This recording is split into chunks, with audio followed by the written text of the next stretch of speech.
Most folks are familiar with Dan Pastorini's accomplishments on the football field or in race cars. But what most don't know? Dan's family background in the restaurant business. For 37 years, Dan's parents, Dante and Dorothy, owned and operated Pastorini's Longhorn Restaurant. So the Pastorini family has a long history of making great tasting food from family recipes. Dan and his partners want to bring some of that to you with their Texas-style rub, Texas-style hickory rub, and their garlic and herb seasoning. First introduced back in 2011, Dan's Texas-style rub immediately began winning awards, taking home the first-place trophy for best ribs at the Pasadena Livestock Show and Barbecue Cook-Off. They did it again at the 2012 Texas Ranger Wounded Warrior Cook-Off, and the awards just keep on coming. Check out Dan's line of spices online at dpqualityfoods.com. That's dpqualityfoods.com. And take what you put on the grill to a whole new level.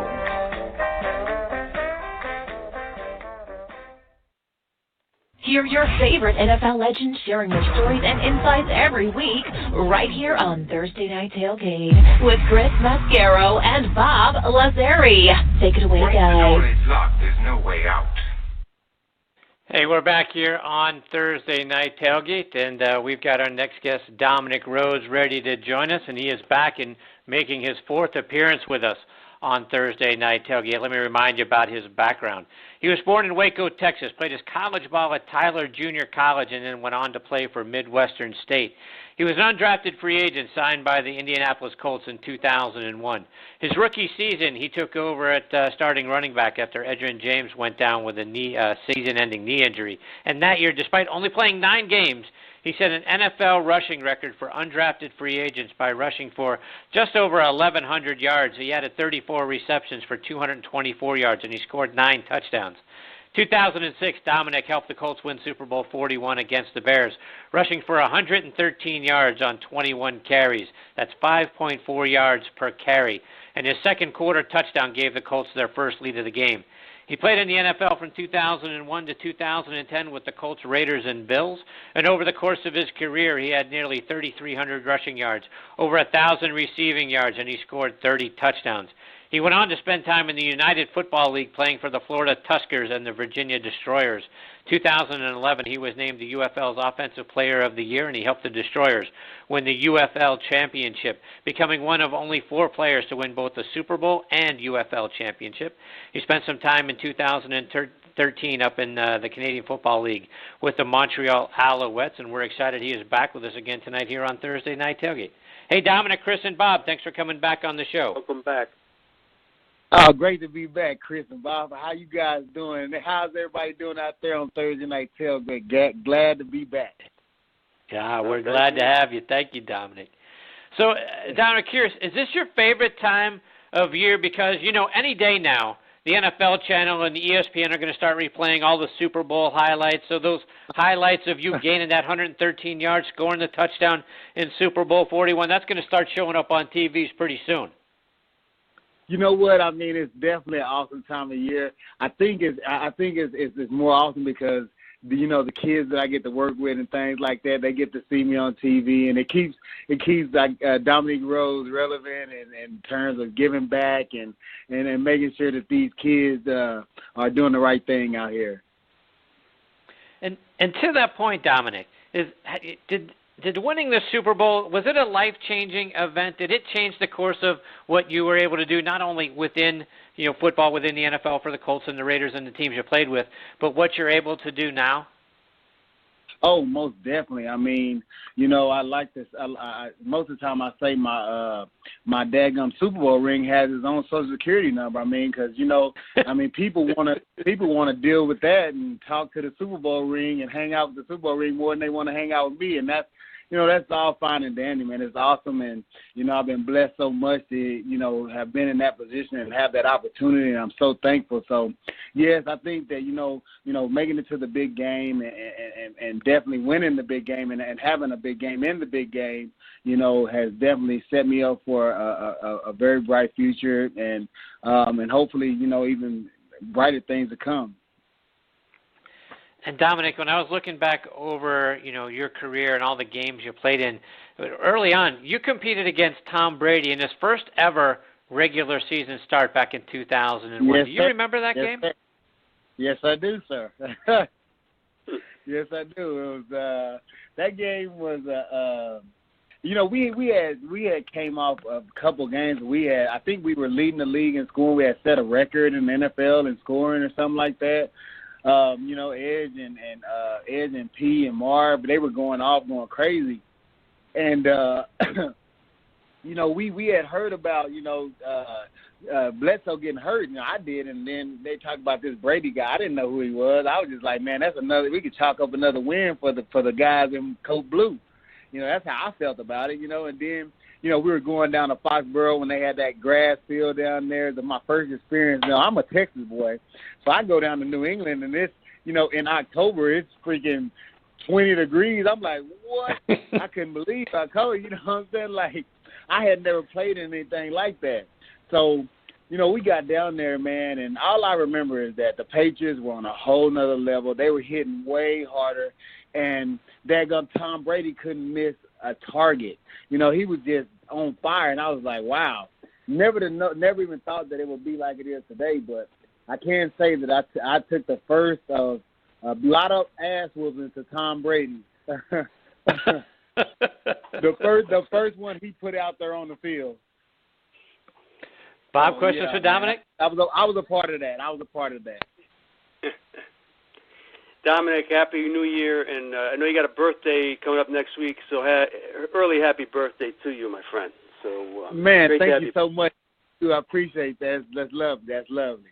What a blessing. And, I think we have mentioned this before, but I got to give a shout-out, Dominic, to your high school down in Texas. Cooper High School had 8 NFL players come of it, including Bam Morris, yourself. I remember Jack Mildren, who went to Oklahoma, I believe. Talk to us about that high school. This is down in Abilene. Dominic, let's give a shout-out to this high school. Do you continue to remain tight and have reunions and such? Well, this last year we had our 20th year reunion as far as us being, graduating, and then it was also our 20th year reunion of us making it to the state game playing against Drew Brees my senior year. So I don't think we've stayed as tight as we should, but all of us, we still talk on social media and stuff like that, and really, really, we have some good things to talk about as far as what we did there at Cooper. Man, it's a lot of legends that you see that came out of there, man. And I was just lucky enough to be one of the chosen few to get to play at Cooper and really show my skills. And then, what's his name?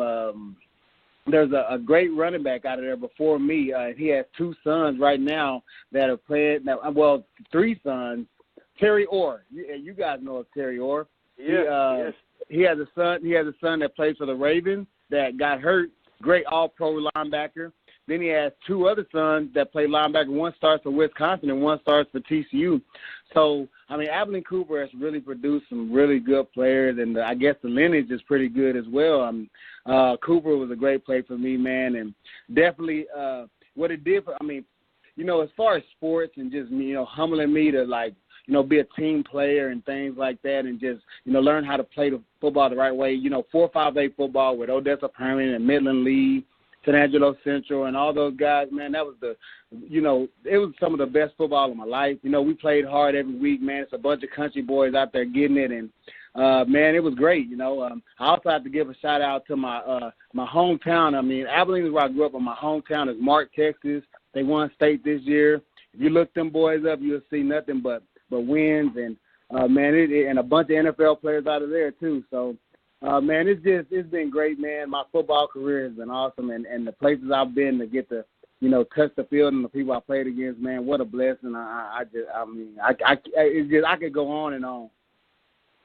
And Dominic, there's 8 teams left in the playoffs, but the majority of these players in the NFL are back home, either on a golf course, back in the weight room. As Chris knows, I love to know how these guys spend their off season, their training regimen, how much they rest. Tell me, in between seasons, how you spend the majority of your off seasons. Well, the majority of my off season, man, I took time hanging out with my little ones. You know, I was one of those guys who had kids already, and so in the summer times, I usually spent a lot of times with them, and then I would also, now that I'm older and I know what I could have done, I don't think I worked out as hard as I could have. So for any of them young cats out there listening, put everything you got into your off season workouts because it'll show up for you on the field. That's for sure. But, that's mostly what I did in the off season, man. I would hang out with the kids. We'll go on, to little places that they could have fun and stuff like that, man. I didn't do a lot of things for myself. I kind of say that I was kind of, living that Jerry Rice rule, but I wasn't working hard as he was. He didn't go nowhere in the off season, man. Go ahead. No, go ahead. Finish your thought.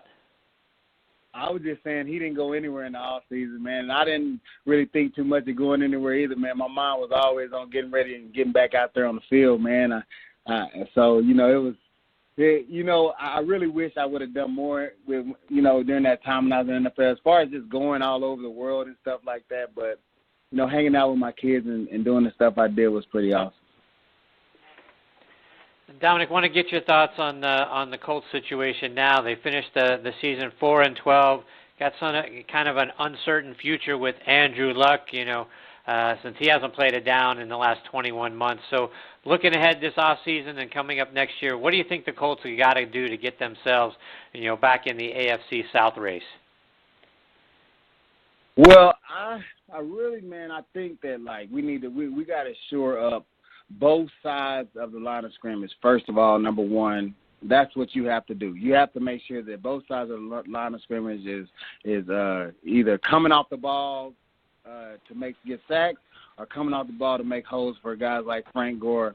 And I think if we do that, if we address that in the draft, and I think veterans, we need some veterans to come in there and help out, because I think the year we won the Super Bowl, we brought in guys like Booger McFarland. You know what I'm saying? You bring in guys like that. Our offensive line was already set up, but our defensive line, we needed some guys like Monte Rager and Booger McFarland to come in there and shore up what we were doing on the inside.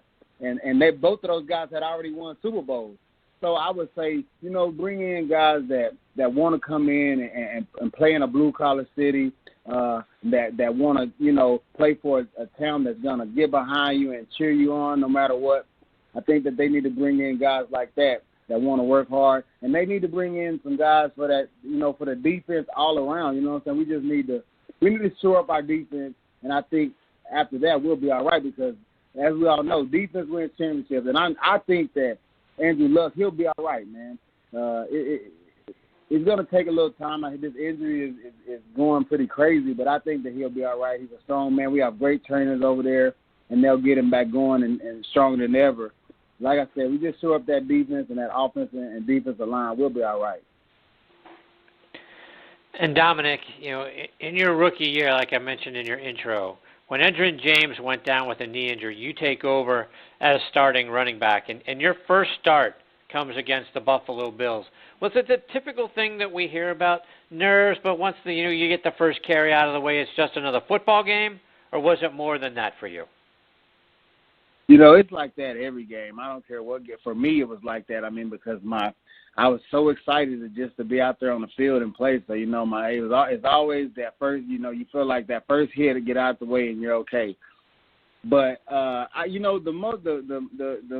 I remember most about that game, a lot of things that I try to remember are kind of fuzzy. But what I remember about that game was just the fact that I wanted Peyton, he was really the main person. I just wanted Peyton to have, confidence in me. You know what I'm saying? I wanted him to understand that I was going to have his back. Like Edgerrin, I was going to block as hard as I could. I was going to run as hard as I could, and I was going to catch everything he threw to me.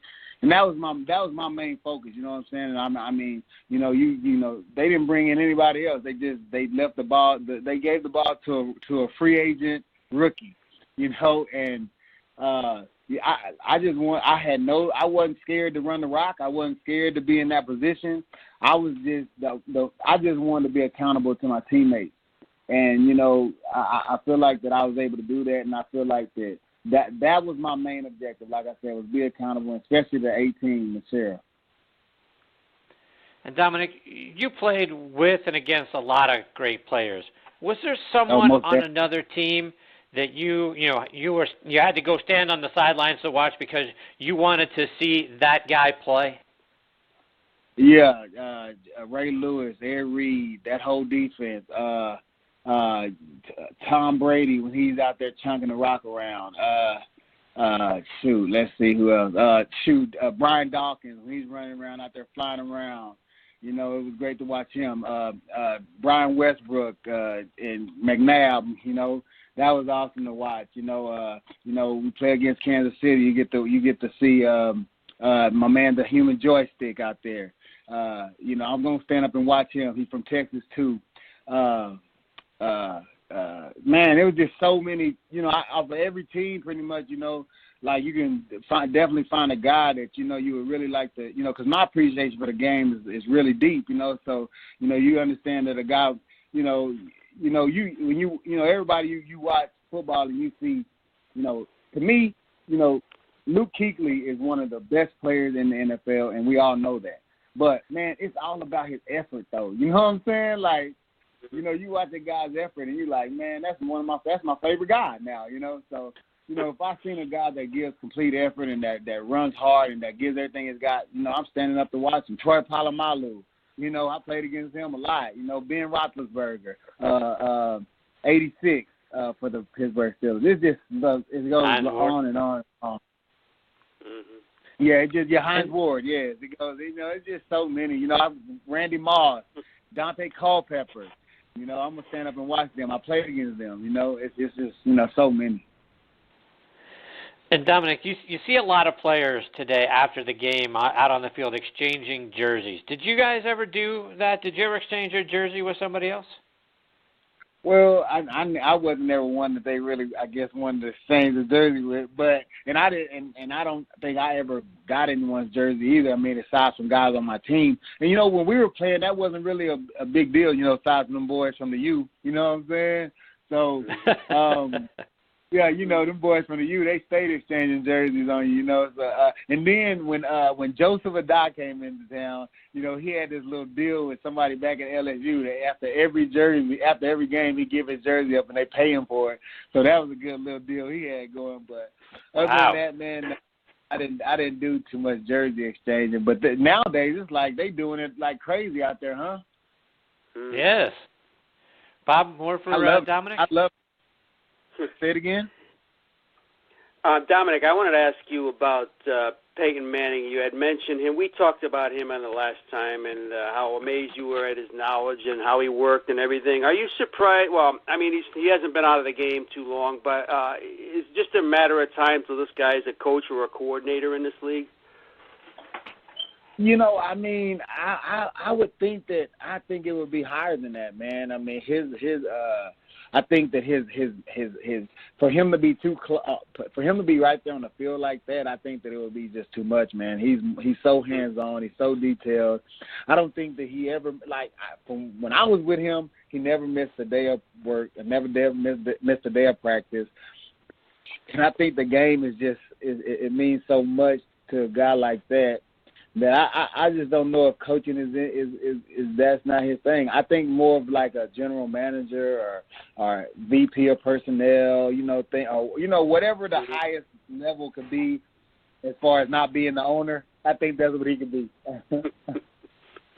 And one more, Dominic. I mean, you were a Super Bowl hero, and your work ethic is just unbelievable when we talk to you. I mean, I'm sure you get a chance to talk to young people and kids, and you must know the type of power you have. You talked about the Super Bowl ring. It must make you feel good when you're able to either talk to kids or set some kids on a straight path. Oh, yeah, man. This is definitely, man, it's a passion of mine now, It's something that I just love to do. I love to see, it in their eyes. And, when you tell them that they can do whatever they want to do as long as they decide to do it, and that the world is in the palm of their hands. And for them, it's just they need that reinforcement, because you never know who doesn't get it. You know what I'm saying? And that goes for anyone, really, So, those kids, man, you start talking to them and lighting up their life with nothing but positivity and nothing but, nothing but goals that they need to go ahead and crush and go get and chase after and be just go be as physical as you can about getting what you want in life. And for me, that's awesome because I don't think that I really ever had too much of that growing up. And it's awesome to be able to do it and have something behind me to say, you know what, if you go about it like this guy kind of went about it, it might happen for you. You know what I'm saying? Because me, I'm just that guy that had a dream. You know what I'm saying? I was a youngster. I had a dream, and my dream came true. I'm so daggone lucky, man, and blessed. Because that was my only vision. My only vision in life was to play in the NFL, and it happened for me. And I don't even know how God puts those things together for people, but it happened for me, and I'm just so thankful. Dominic, before we let you go, let our listeners know how they can follow you, whether it's online or over social media. Well, you can follow me on Instagram at Rose2Success Inc. And that's where I'm at most of the time. I also have a website, road2successinc.org, where you can see what we do as far as our nonprofit, how we help out in the community and do our camps and stuff like that, man. But that's about it with us, man. You find us right there doing that and giving back in this crazy world and trying to love as much as possible. We appreciate you, Dominic. Thank you so much for taking time out of your night to come back on the show. We hope you'll do it again soon. We always have a great time when you're a part of the show. You know it, Chris and Bob, Thursday night tailgate. I love it. I appreciate y'all. Thanks for having me. Everybody out there in the world, y'all be blessed. Happy New Year. And let's make this 2018 the greatest ever. Well, let's make every year the greatest ever. And guess what? You tell Jonathan Wells, I know you boys just talked to him. You tell Jonathan Wells I said I love him and that he was a great player and that I miss him. I ain't seen him in a while. We'll be glad to pass that along. Dominic, take care, my friend. All the best to you and your family. We'll catch up soon. No doubt. Y'all boys be safe out there. Good night. All right. Thank you, Dominic. Take care. That is former Colts running back Dominic Rhodes, and Rhodes to Success, Inc. is the name of his company. You can find him on Instagram, and he's doing some great things for a lot of kids, Bob. Man, it makes you feel good when we talk to him all the time, Chris. Yes, man, he does. It's great stuff, and what a story. And again, you remember well, Chris, 4.7 yards per carry, coming in and just starting 10 games in that 0-1 season, and my goodness, great memories, and we're blessed to talk to him. Yes, we are, and I always have such a great time when he's a part of the show.